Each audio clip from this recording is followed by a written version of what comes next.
Good choice. Good choice. But you would end up being on part of one of the craziest, most successful franchise, one of the craziest teams ever. Yeah. And y'all all was cold, all Hall of Famers. How was that experience just being in Boston, being with Doc, being with the team? Like, obviously, you earned your stripes early and they trusted you. How was that process? Man, it was hard. I mean, it was tough. Again, people don't know, like, my rookie year, I wanted to get traded. Yeah. I was calling my agent, calling my high school coach, man, get me the fuck out of here. Like, this ain't it. I felt like I was doing what I had to do in practice. Shout out to Bassey. How about He said something about that. It was, that's my dog. Like I said, they know we was competing. Like I said, at that time, I felt like I was getting the best of them. Mm-hmm. So I wanted to play, and we had lost 18 straight that year. Yeah. So I'm like, God damn, like, shake something up, do something different. He never really did. Like I said, Doc told me some things that didn't, come to light, and I was like, damn, like, get me out of here. Mm-hmm. So I stayed down, again, cream rise to the top. I kept working. That summer, I'm at the crib, my mom's house, and I see my name on the TV. It's like 7 names on that bitch. We're going to Minnesota. I'm like, yes, get me out of here. But I'm like, damn, Minnesota? Yeah.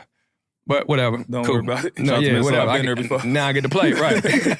So I, I see it, whatever. Day go by, Danny Ainge called me like, you ain't going nowhere. Okay, cool, whatever. Come to find out, KG said what he said, let me lock in and stay home. At the crib at Boston at the time. So the following year, like I said, we lost 18 the first year. Next year, we obviously win a championship. So that transition itself was a blessing in disguise because, again, I'm fighting to get out. But the Lord had a better plan for me, obviously. Just stay down, go through adversity, handle this shit. And then now I prepared you for the next year, which was all the pressure on between me and Perk. They had 2 guys that's not proven, no name guys that can't do this, that can't do that, playing with 3 Hall of Famers. So for me, it was just my mindset. The people I had around me, like, have a strong mindset to think like I am who I am. I had to prove it. But again, it had to show through work. Yes, and I was in that bitch every day in the weight room. I learned to work in the weight room from Kevin. He worked every day. And I'm like, nigga, you always this motherfucker. Like, but again, to play longevity, to get through that season without hitting the wall or to get through, playing through injuries, you have to continue to have your body, maintain your body, have a strong core from jump, upper and lower extremity. So, for me, just learning this from them guys, I would come in the gym at night thinking I'm doing something by myself. Upstairs is Paul Pierce on the treadmill. Ray Allen show up game days at 3 o'clock, getting shots up at 4. You know what I mean? So it's like I got a mix of all that, and I'm taking everything. Give me that. Let me get that. I'm a sponge. So, and I'm adding it to what I love to do. Now I'm getting my pregame routine. Now I'm figuring out what I like to eat. Because at first I was coming to the league, I was eating Big Macs for games. I'm going across the street, eating, number 2, number 1 at McDonald's, fries. Yeah.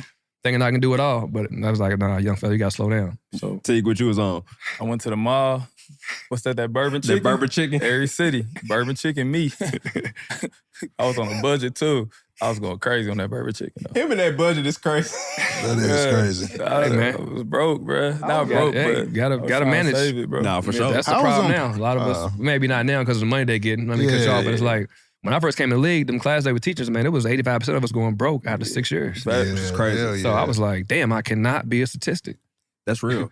I think they're doing a better job of like being acknowledging financial literacy now. In the bag. In the bag. Oh, that bag. It's hard. I was talking about you. I think I seen somebody sign for 4-year 40, and we thought that was crazy. Like, I think it was Chauncey because I wanted my deal like I think Tony Parker was getting like 11 or 12 at the time. And I was like, man, give me 11, I'm cool. So I signed 555. I know. I was about to say that. I was like, man, this is like, you know what I mean? Like where I'm from. When you got it, I was like, he got 55. Damn, he rich as hell.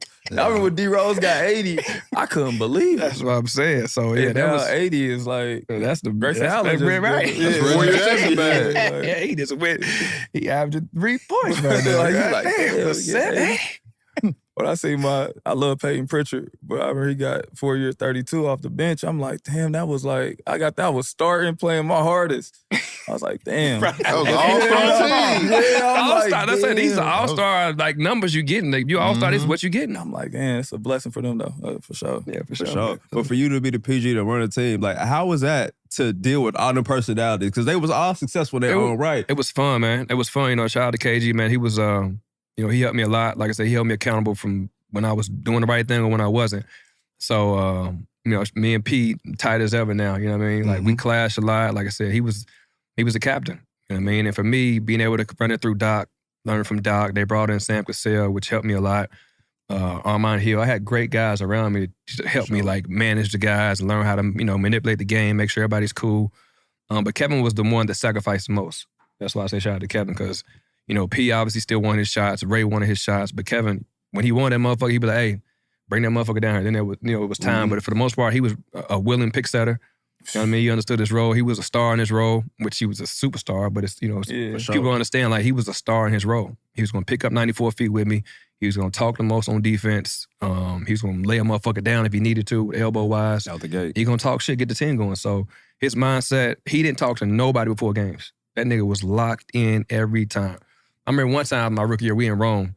Or my second year, we in Rome, and he's going through, we in the layup line. Man, that nigga bumped the shit out of me one time. I'm like, what the fuck? Didn't look at me, didn't break a sweat, and kept it locked in. I'm like, this nigga is for real. Like, what? Yeah. But it was his mindset before the game. Like, it was him against everybody. And not necessarily he bumped me on purpose. I'm saying his mindset, he did a ritual every game. He never shot before the games. Like, he never came out at 4 o'clock or 60 minutes on the clock. His shoot, when he shot, he would grab one or two rookies and make their ass shoot every time. The rebound, we out as a team, 20 minutes on the clock. He get to his 4 spots every time, every day. In practice, he gonna do the same thing every day after practice. Like, so I was like, okay, getting him.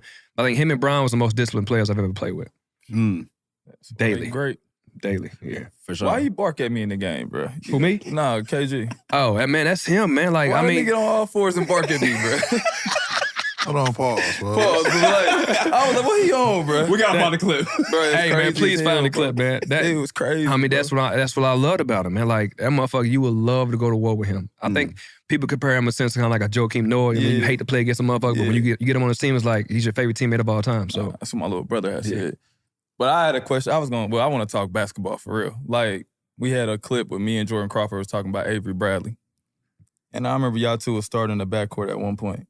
You two niggas playing defense was the most wild shit. I used to be like, hey, man. Look, that little young nigga, that's my little bro, AB, man. That nigga inspired me, bro. Like, because when he got there, it's like, I didn't have to be that guy that picked up 94 anymore. So I was like, whew, shit, good looks, young fella. And the way he did it in practice, man, the nigga was intimidating. He was dominating, like, and he would, every time he get a nigga, he'd be like, hey, he's on my list, though. I got him. Get Nash, I got him. Add him, Jameer Nelson, I got him. I'm like, when I'm in the game watching niggas do not want to put their bitch on the ground in front of him.